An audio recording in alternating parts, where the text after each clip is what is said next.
Good morning everyone. पूर्व की class में हम लोगों ने धातुओं के भौतिक गुण का अध्ययन किया था। अब है धातुओं के रासायनिक गुण, और उसमें पहला है ऑक्सीजन से क्रिया। धातुओं की क्रियाशीलता उसके इलेक्ट्रॉन को त्यागने की प्रवृत्ति पर निर्भर करता है। जिस धातु की इलेक्ट्रॉन को त्यागने की प्रवृत्ति ज़्यादा होती है वह अधिक क्रियाशील धातु होता है, और जिस धातु की इलेक्ट्रॉन को त्यागने की प्रवृत्ति कम होती है वह कम क्रियाशील धातु होता है। जो क्रियाशील धातु होते हैं वह कम ताप पे भी क्रिया कर सकते हैं, और अधिक क्रियाशील धातु हैं वह कमरे के ताप पर भी क्रिया कर सकते हैं, लेकिन जिनकी क्रियाशीलता कम होती है वह उच्च ताप पर रासायनिक क्रिया करते हैं। तो इसी क्रम में पहला है सोडियम से क्रिया।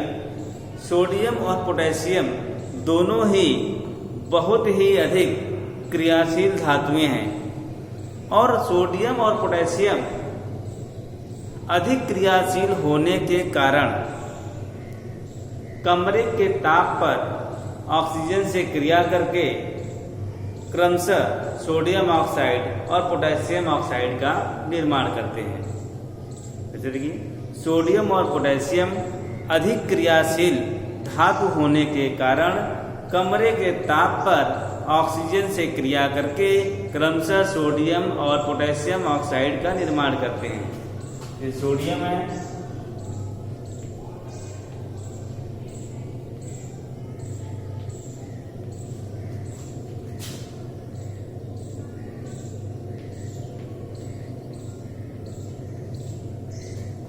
ये बनाएगा 2Na2 सोडियम ऑक्साइड।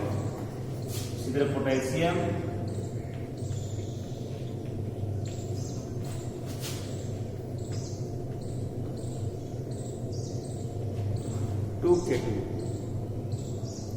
सोडियम और पोटेशियम के ऑक्साइड क्षारीय प्रकृति के होते हैं, क्योंकि ये ऑक्साइड जल में घोलने पर हाइड्रोक्साइड आयन देते हैं।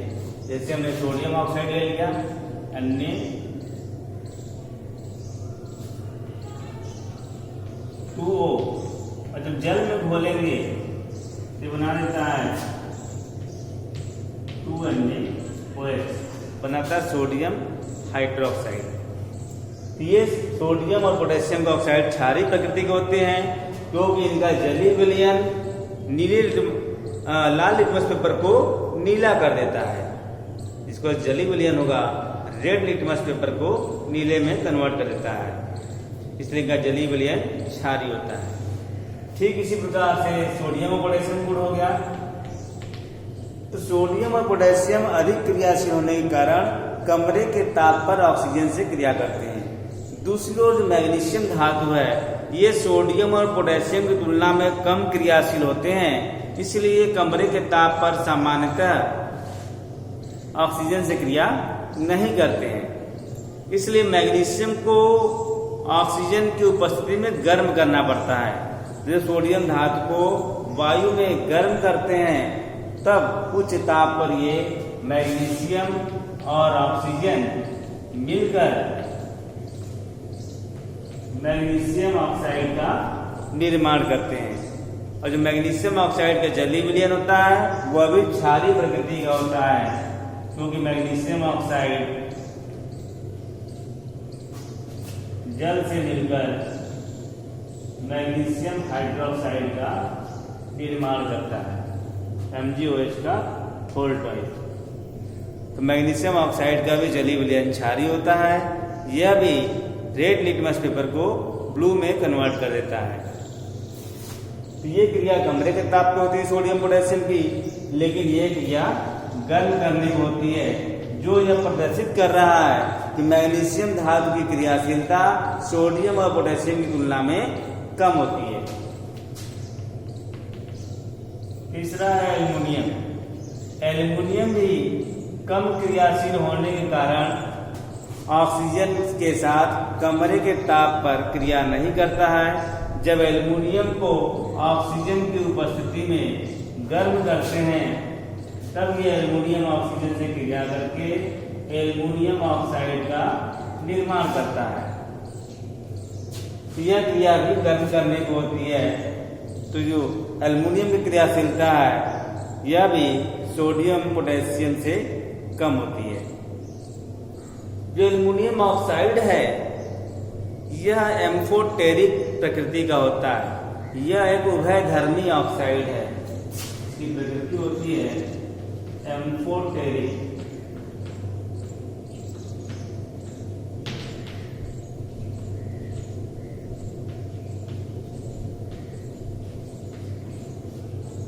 ये एक उभयधर्मी ऑक्साइड है और उभयधर्मी ऑक्साइड की गुण होता है, विशेषता होती है कि यह अम्ल और क्षार दोनों का गुण प्रदर्शित करता है। ठीक है, तो वे पदार्थ जो अम्ल और क्षार दोनों के गुणों को प्रदर्शित करते हैं उसे एम्फोटेरिक या उभयधर्मी पदार्थ कहते हैं। तो जो एल्युमिनियम ऑक्साइड है आप देखेंगे Al2O3 यह हाइड्रोक्लोरिक अम्ल से क्रिया करता है, बनाता है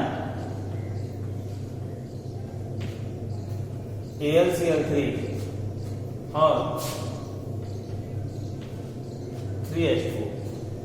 एल्युमिनियम ऑक्साइड है, HCl से क्रिया करके AlCl3 और जल का निर्माण कर रहा है। ये HCl क्या है यहाँ पे? अम्ल। Al2O3 की प्रकृति कैसी होगी? क्षारी। दूसरी ओर यही एल्युमिनियम ऑक्साइड सोडियम हाइड्रोक्साइड से क्रिया करता है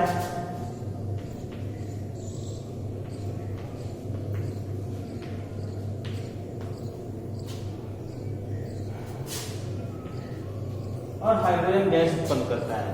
इसका नाम सोडियम एल्यूमिनेट।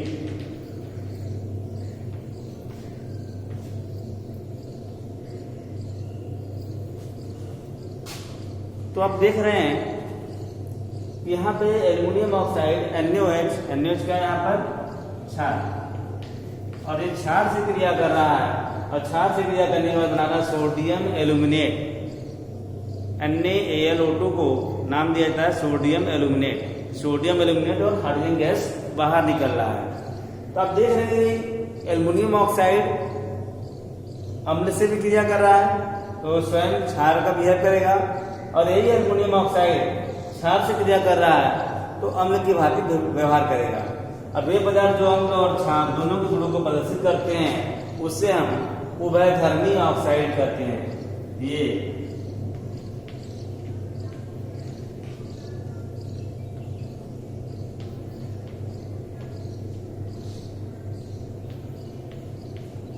उभयधर्मी ऑक्साइड है। इस प्रकार हमने सोडियम, पोटेशियम, मैग्नीशियम और एल्युमिनियम के गुणों को देखा। अब ठीक इसी प्रकार से जिंक भी एक उभयधर्मी ऑक्साइड है। तो जिंक भी अम्ल और क्षार दोनों के गुणों को प्रदर्शित करता है। जिंक का जो ऑक्साइड होगा वो अम्लीय और क्षारीय दोनों प्रकृति का होता है। तो जिंक ऑक्साइड भी उभयधर्मी ऑक्साइड है। तो जो जिंक है वह भी कमरे के तापमान पर ऑक्सीजन से क्रिया नहीं करता है। गर्म करने पर उच्च ताप पर जिंक और ऑक्सीजन क्रिया करके जिंक ऑक्साइड का निर्माण करता है। तो इस प्रकार से जिंक गर्म करने पर ऑक्सीजन से क्रिया करके जिंक ऑक्साइड का निर्माण कर रहा है। और जिंक ऑक्साइड भी एक उभयधर्मी ऑक्साइड है क्योंकि जिंक ऑक्साइड HCl से क्रिया करता है, बनाता है ये ZnCl2 प्लस H2O, और ये जिंक ऑक्साइड NaOH से क्रिया करता है, बनाता है ये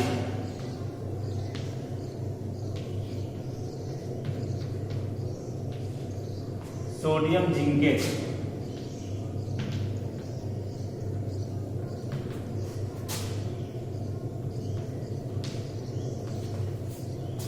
NaOH जिंक से क्रिया कर रहा है, सोडियम जिंकेट और जल का निर्माण कर रहा है। तो इस प्रकार आप देख रहे हैं कि जिंक ऑक्साइड यहाँ पे अम्ल से क्रिया कर रहा है तो स्वयं जिंक ऑक्साइड क्षार की भांति व्यवहार करेगा, और यही जिंक ऑक्साइड यहाँ पे क्षार से क्रिया कर रहा है तो ये अम्ल की भांति व्यवहार कर रहा है। तो वे ऑक्साइड, ये धातु ऑक्साइड जो अम्ल और क्षार दोनों के भांति व्यवहार करते हैं उससे हम एम्फोटेरिक ऑक्साइड कहते हैं। यह भी एक उभयधर्मी ऑक्साइड है।